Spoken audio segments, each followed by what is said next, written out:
Welcome to all in my YouTube channel Chemistry Classes by DS Sir। इस video lecture के अंदर आज हम पढ़ने जा रहे हैं बहुत ही ज़्यादा इम्पोर्टेंट टॉपिक क्वांटम नंबर के बारे में। कैसे कैसे क्वेश्चन इस पर राइज होंगे वो सारी बातें करेंगे, तो वीडियो को लास्ट तक जरूर देखें। और जो भी आपकी क्वेरी है रिगार्डिंग दिस टॉपिक या कोई भी अनदर टॉपिक है केमिस्ट्री से रिगार्डिंग, आप हमें कमेंट में जरूर बताएं। तो स्टार्ट करते हैं डियर स्टूडेंट्स क्वांटम नंबर के बारे में। पीछे जब हमने पढ़ा ऑर्बिटल के बारे में कि ऑर्बिटल के अंदर अनसर्टेनिटी है इलेक्ट्रॉन्स की फाइंडिंग की, इलेक्ट्रॉन पाने की प्रोबेबिलिटी है, संभावना है। अब वो इलेक्ट्रॉन कहाँ होंगे उसके बारे में स्टडी करेंगे क्वांटम नंबर के बारे में। ये जस्ट वैसे ही है जैसे आपको किसी पर्सन को ढूंढना है इस वर्ल्ड के अंदर, किसी देश के अंदर, तो हमें उस पर्सन को ढूंढना है, इंसान को ढूंढना है, तो हमें उसके देश का नाम पता हो कि वो इंडिया में रह रहा है या वो ऑस्ट्रेलिया में रह रहा है, अमेरिका में रह रहा है, कहाँ रह रहा है वो, तो वो उसके बाद फिर किस शहर में रह रहा है, किस गली के अंदर रह रहा है, कौन से मकान नंबर के अंदर रह रहा है, तब हम उसको फाइंड आउट कर सकते हैं। सिमिलर वे के अंदर अब इलेक्ट्रॉन है, अब electron Bohr model of atom तो सिर्फ सेल की बात करता था कि सेल के अंदर प्रेजेंट होंगे। अब सब सेल की भी बात होगी, ऑर्बिटल की बात होगी, किस सब सेल में है, किस ऑर्बिटल के अंदर है, तो वो सब को फाइंड आउट करने के लिए हम पढ़ रहे हैं quantum number. Quantum number the set of 4 index number which give the complete information about an electron in an atom, कि इलेक्ट्रॉन उस एटम में कहां प्रेजेंट है, किस सेल में या सब सेल में है, उसकी कंप्लीट इंफॉर्मेशन को फाइंड आउट करना, वो सारा काम है क्वांटम नंबर का। 4 नंबर का सेट है, principal quantum number, azimuthal quantum number, magnetic quantum number and spin quantum number. पहले जो 3 हैं they are called dependent quantum number, number 4 they are independent, it is independent quantum number. Why they are dependent? Because their values depend upon each other. Azimuthal quantum number की value depend करती है n के ऊपर, principal quantum number पर, और magnetic quantum number की value depend करती है l के ऊपर, एजियोमिथल क्वांटम नंबर के ऊपर। तो स्टार्ट कर रहे हैं प्रिंसिपल क्वांटम नंबर के बारे में कि पहली जो टाइप है क्वांटम नंबर के अंदर वो है principal quantum number. Principal quantum number it was given by Bohr, Bohr ने इसके बारे में बताया। क्या कहता है principal quantum number? Principal main it tells about main energy level या main shell in which electron is present या in which electron is locate, कि किस सेल के अंदर इलेक्ट्रॉन लोकेटेड है, किस सेल में इलेक्ट्रॉन प्रेजेंट है, उसके बारे में प्रिंसिपल क्वांटम नंबर बताता है। It is represented by n, n की वैल्यू 1 से लेकर इनफाइनाइट तक वैल्यू पॉसिबल है। फर्स्ट सेल में है तो n की वैल्यू 1 होगी, सेकंड में है तो 2 होगी, 3 में है तो 3rd हो जाएगी, जिसको आपने बोहर मॉडल में shell, k shell, l shell, m shell, n shell इनको पढ़ा। इसी तरीके से वही सेल एनर्जी लेवल कहला रही है। तो प्रिंसिपल क्वांटम नंबर का काम है tales about the energy level in which electrons is present.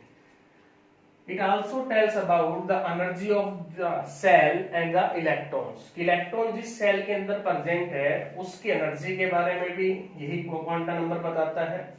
ये फॉर्मूला बोहर से आया था, वही चीज यहाँ पे कंसीडर की गई है कि इलेक्ट्रॉनिक एनर्जी एक तो नेगेटिव है, बोहर ने मान ली थी, इसका सिग्निफिकेंस भी हमने पढ़ा है कि पीछे what is the significance of negative energy. Same चीज यहाँ पर लेके चल रहा है, कोई -1312 किलो जूल पर मोल divided by n square in electron volt पर एटम की टर्म में ये आपके पास टर्म आ जाएगी।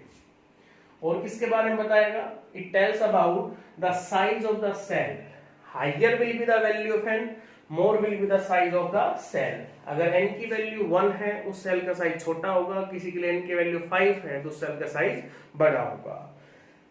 It also tells about the number of electron in n shell, कि किसी भी n सेल के अंदर कितने इलेक्ट्रॉन होंगे, तो number of electron in n shell is given by the formula 2n square.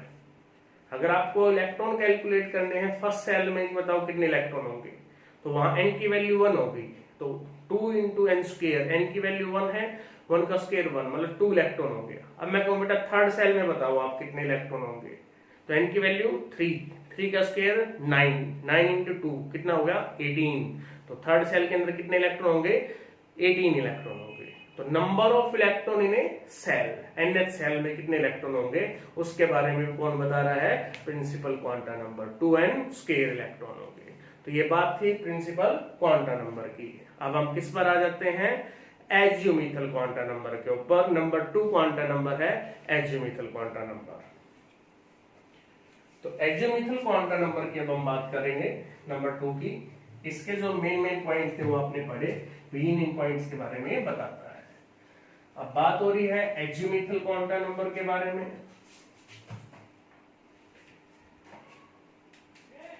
Number 2 azimuthal quantum number. Azimuthal quantum number is represented by L, कि L से हम इसको रिप्रेजेंट कर रहे हैं। किस बात के बारे में बताता है एजियोमीथल क्वांटम नंबर। एक तो एजियोमीथल क्वांटम नंबर का कंसेप्ट दिया है समरफील्ड ने। समरफील्ड नेम ऑफ साइंटिस्ट जिन्होंने इस क्वांटम नंबर को इंट्रोड्यूस किया। ये किस चीज के बारे में बताएगा, it tells about the subshell in which electron is present, कि किस सब सेल के अंदर इलेक्ट्रॉन प्रेजेंट है। It is represented by L and value of L is, L की वैल्यू क्या हो जाएगी 0 to n-1। Here n is principal quantum number, कि जो n है आपके पास वो प्रिंसिपल क्वांटम नंबर है। It also tells about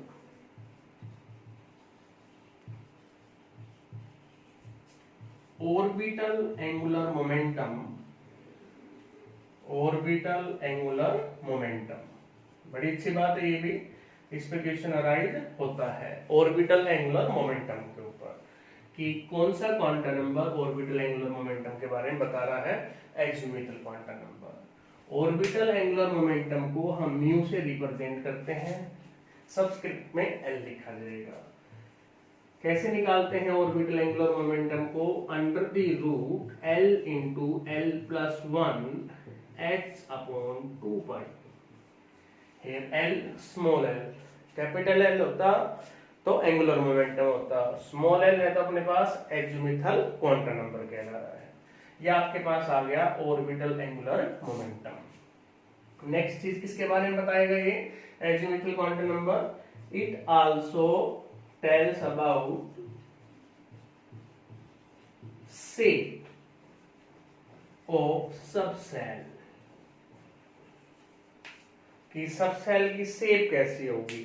S subshell है तो कैसी शेप होगी, P सबसेल में कैसी शेप होगी, अगर D सबसेल है तो कैसी शेप होगी। तो ये आपके बारे में पॉइंट थे जो एजियोमीथल क्वांटम नंबर ने बताए, सबसेल के बारे में, ऑर्बिटल एंगुलर मोमेंटम के बारे में, शेप के बारे में सबसेल की, और इस L की वैल्यू को फाइंड आउट कैसे करना है, सबसे इंपॉर्टेंट बात। तो अब L की वैल्यू 0 to n-1 हो सकती है। तो किसी भी सेल के अंदर कितनी सबसेल है, अगर आपको सेल का नंबर पता है तो आप उसमें सबसेल फाइंड आउट कर सकते हो। तो किसी भी सेल के अंदर कहता n की वैल्यू अपने पास 1 है, 1 का मतलब फर्स्ट सेल है, उसमें मैंने फाइंड आउट करनी है कि हाउ मैनी सबसेल, सुनना बेटा इस चीज को ध्यान से नोट करना, how many subshell in first shell, कि फर्स्ट सेल के अंदर कितने सबसेल होंगे। तो किसी भी सेल के अंदर सबसेल उतनी होंगी जितना उस सेल का नंबर है n। तो n का नंबर 1 है तो 1 इसमें सबसेल होगी। सबसेल को फाइंड आउट करना है, मींस L की वैल्यू निकालनी है, L 0 to n-1। यहाँ आपने रखा 0 to n minus 1, 1 minus 1 0 means l की वैल्यू 1 आ गई, a की वैल्यू आ गई यहाँ पे आपके पास 1 आने का, ये 0 आने का मतलब a की वैल्यू है, वो वैल्यू का मैग्नीट्यूड क्या है 0 है। तो l 0 हो गया, यहाँ पर ओनली 1 वैल्यू यहाँ पर आई है। तो फर्स्ट सेल के अंदर कितनी सब सेल होगी, एक सब सेल। अगर मैं बात करूं अब n की वैल्यू 2 लेकर सेकंड सेल की, तो सेकंड सेल के लिए l की वैल्यू फाइंड आउट करना चाहूं तो 0 2 2 माइनस 1 मीन 0 और 1, कितनी वैल्यू आ गई यहाँ पर 2 वैल्यू आ गई आपके पास।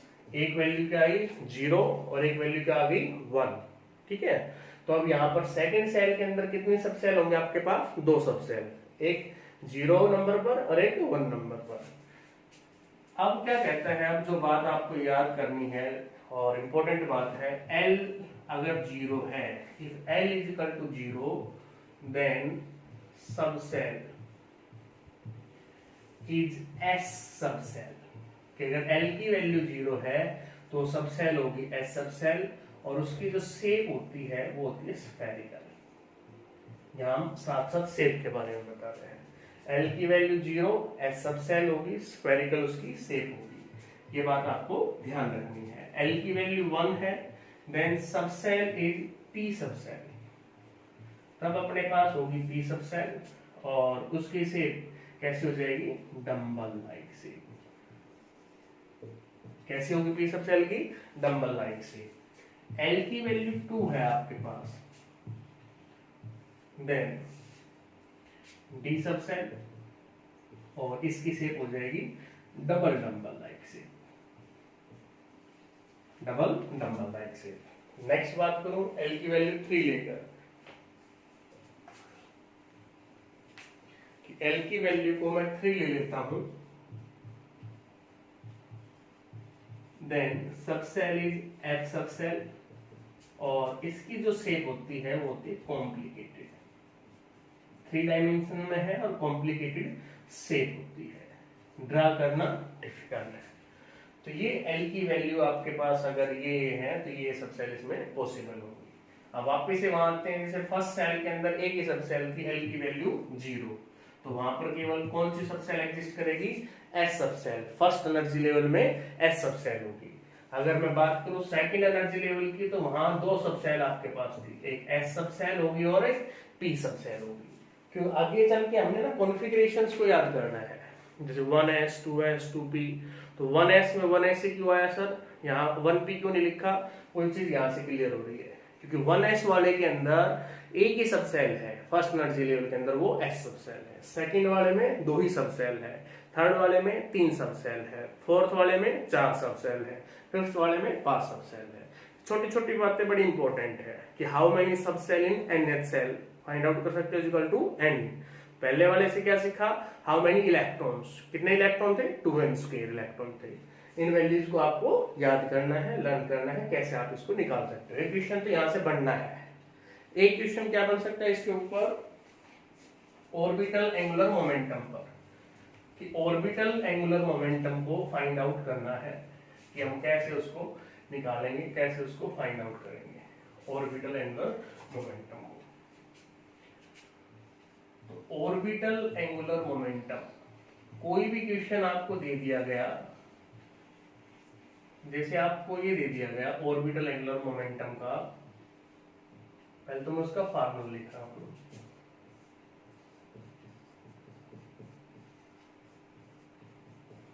आपको क्वेश्चन ये दे दिया बच्चों कि फाइंड आउट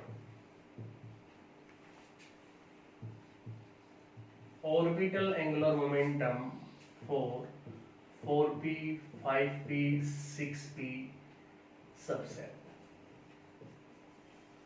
एक पार्ट मैंने ये बना दिया, एक पार्ट मैंने ये बना दिया 2s 3s 4s सब सेल, कि इनके लिए ऑर्बिटल एंगुलर मोमेंटम को आपने फाइंड आउट करना है। अब ऑर्बिटल एंगुलर मोमेंटम निकालना है तो फार्मूला हमारे दिमाग में है, under the root L into L plus 1 h/2π। अब पहला काम है P के लिए, P का कोई भी नंबर हो, 2p 3p 4p 5p 6p कोई भी जो दे रखा है, P के लिए L की वैल्यू, क्योंकि ऑर्बिटल एंगुलर मोमेंटम L पे डिपेंड कर रहा है ना कि N पे डिपेंड कर रहा है। तो P 4P है, 5P है या 6P है, इन तीनों के लिए जो L है वो है 1। L1 हो गया तो ऑर्बिटल एंगुलर मोमेंटम फार्मूले में रखेंगे mu L is equal to 1 into 1 plus 1 h upon 2 pi. यहाँ से आपके पास 1 plus 1 2 √2 आ गया। इसको मैं यहाँ सोल्व कर लूँ, ऐसे भी इसको लिख सकता हूँ। यह आपका आंसर आ गया तीनों के लिए। तो याद रखने की जो बात थी, ये कंफ्यूज नहीं होना है कि हमें 6P दे दी गई, 7P दे दी गई, 4P, P कोई भी हो उसके लिए L की वैल्यू 1 है। सेकंड पार्ट जो B पार्ट आपके पास है, B पार्ट के अंदर अब यहाँ L की वैल्यू 0 होगी, कोई भी x हो वहां पर भी, तो म्यू L निकालना है आपने। 0 into 0 plus 1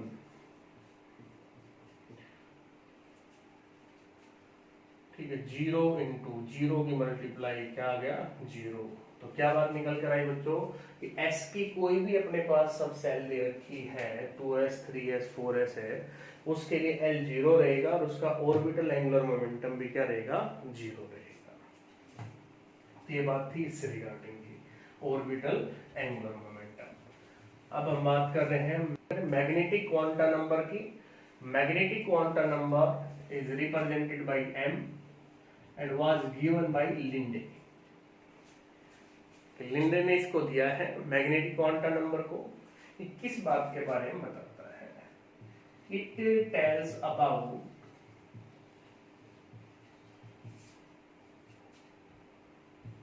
number of orbitals present in a subcell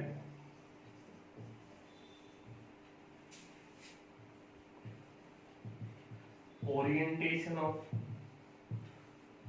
orbital की, ऑर्बिटल की ओरिएंटेशन क्या होगी represented by m and its value m is equal to minus L to plus L, या इसको हम ऐसे लिख सकते हैं 2L plus 1। टोटल जो वैल्यू इसकी पॉसिबल है वो है 2L plus 1। वैल्यू को डिटरमाइन कैसे करेंगे? माइनस L से plus L। Magnetic quanta number orbital के बारे में बता रहा है, number of orbital in A subshell. S subshell है कितनी ऑर्बिटल होंगी, P सबसेल है कितनी ऑर्बिटल होंगी, D सबसेल के अंदर कितनी ऑर्बिटल होंगी। तो जिसमें भी नंबर ऑफ ऑर्बिटल्स को फाइंड आउट करना है magnetic quantum number. It also further tales about the जीमन effects. जीमन effects क्या था? Splitting of spectral line in presence of external magnetic field. तो ये बताता है कि मैग्नेटिक फील्ड की प्रेजेंस में वो लाइनें क्यों स्प्लिट हुई, क्योंकि ऑर्बिटल की ओरिएंटेशंस अलग अलग थी, इसलिए वो स्प्लिट हो गई।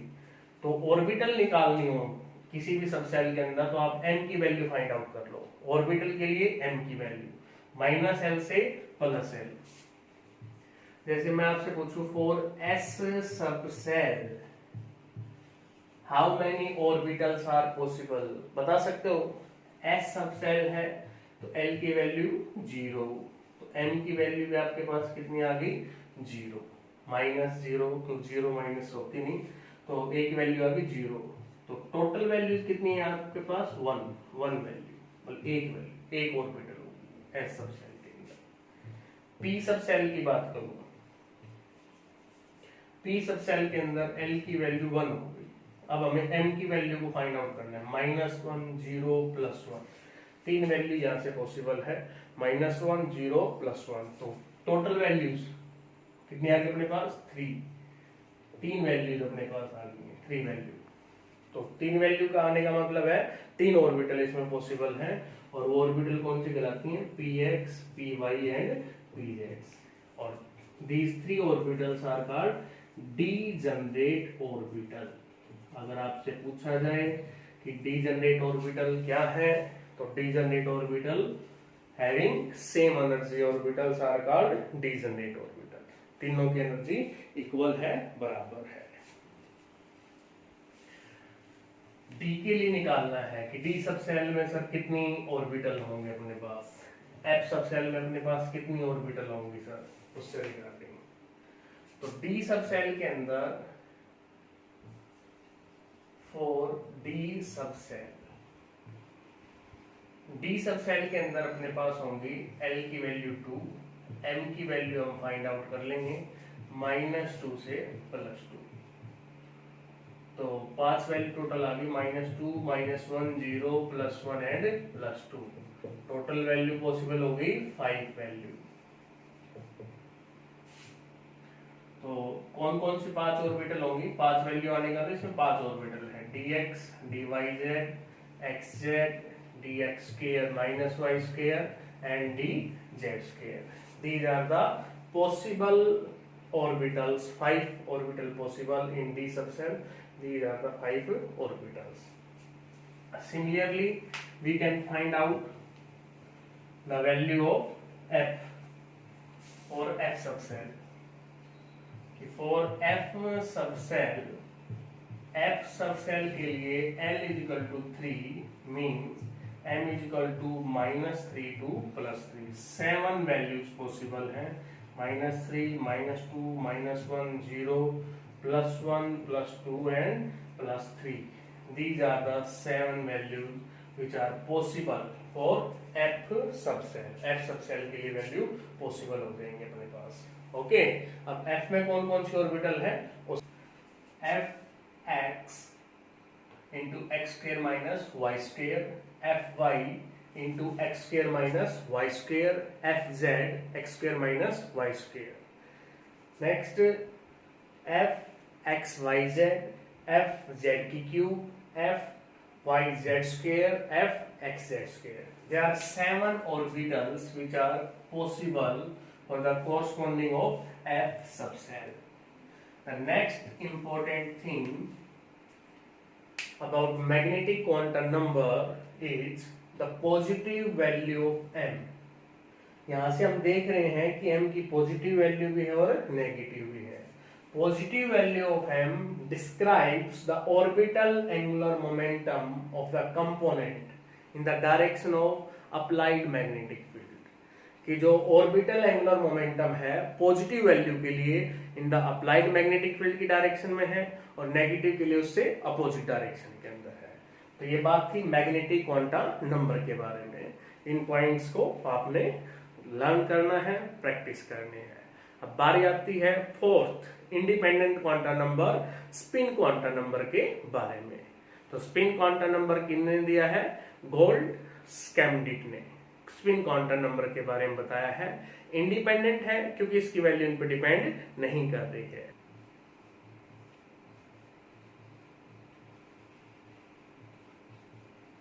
Spin quantum number represented by S given by गोल्ड स्कैमडिक।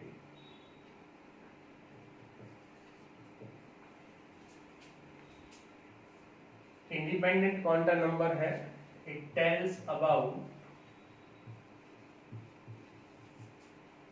Spin of electron around its own axis. ये कहता है कि इलेक्ट्रॉन न्यूक्लियस के अराउंड तो रिवॉल्व करते हैं, इसके साथ साथ ये अपनी एक्सिस के अराउंड भी स्पिन कर रहे हैं, मूव कर रहे हैं, घूम रहे हैं। तो अपने एक्सिस के अराउंड वो कैसे मूव कर रहे हैं उससे रिगार्डिंग स्पिन क्वांटम नंबर बात करता है, बताता है कि ये आपके पास इसकी एक्सिस है जिसके थ्रू ये घूम रहे हैं।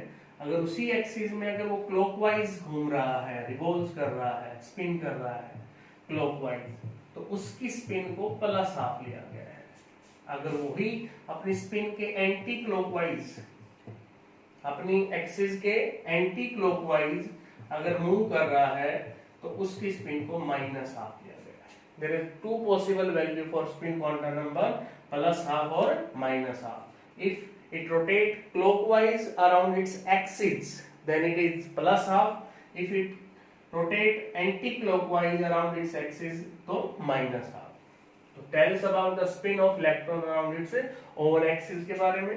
तो इसकी दो ही वैल्यू यहाँ पर पॉसिबल है, प्लस हाफ और minus half. It also tells about spin angular momentum. जैसे ऑर्बिटल एंगुलर मोमेंटम पढ़ा, ऐसे ही स्पिन एंगुलर मोमेंटम के बारे में बताता है। स्पिन एंगुलर मोमेंटम क्या होगा, तो spin angular momentum mu S, similar formula s into s plus 1 into h upon 2 pi. Here s is spin quantum number.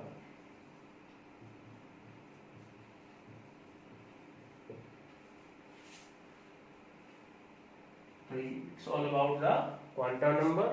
आप लोगों ने अब प्रैक्टिस करनी है आराम से कि कैसे कैसे हम क्वांटम नंबर की वैल्यू को कैलकुलेट कर सकते हैं किसी भी सबसेल के लिए। एक न्यूमेरिकल मैं यहाँ पे करवा रहा हूँ और उसकी आपने प्रैक्टिस करनी है। उसी तरीके के न्यूमेरिकल या किस टाइप के क्वेश्चन आपके आते हैं उनकी प्रैक्टिस करें और जो प्रॉब्लम है वो मेरे को बताएं।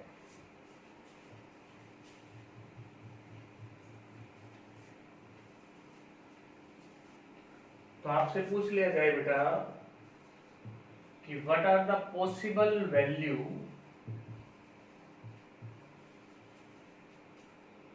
n l m for 4s 3d and 5p subshells की पॉसिबल वैल्यू बतानी है n की, l और m। These are the quantum number n, l और m। इनकी पॉसिबल वैल्यूज क्या होंगी उससे रिगार्डिंग 4s के लिए। तो पहला केस मैंने ले लिया 4s का। 4s के लिए n की वैल्यू n 4 हो गया, l सबसेल दे रखी है आपको s, s सबसेल के लिए l की वैल्यू 0, m की वैल्यू कैसे निकालते थे, माइनस l से प्लस l, तो l 0 है तो m डेफिनेटली क्या हो गया 0। तो these are the possible value of n, l और m और the 4s subshell. Similar way में 3d के लिए, 3d के लिए n की वैल्यू 3, ये जो कोफिशिएंट्स है बाहर ये प्रिंसिपल क्वांटम नंबर को रिप्रेजेंट करता है, सेल को रिप्रेजेंट करता है l। d सब सेल के लिए l2 होगा, m की वैल्यू माइनस l से प्लस l, मीन -2, -1, 0, +1 एंड +2 की वैल्यू इसकी पॉसिबल हो जाएगी। सिमिलरली 5p के लिए n की वैल्यू 5, l की वैल्यू p सब सेल है तो 1 होगी, m की वैल्यू निकाल लेंगे -1, 0, +1। ओके स्टूडेंट्स, तो प्रैक्टिस करें क्वेश्चंस की और जो प्रॉब्लम है वो मुझे बताएं। Bye bye.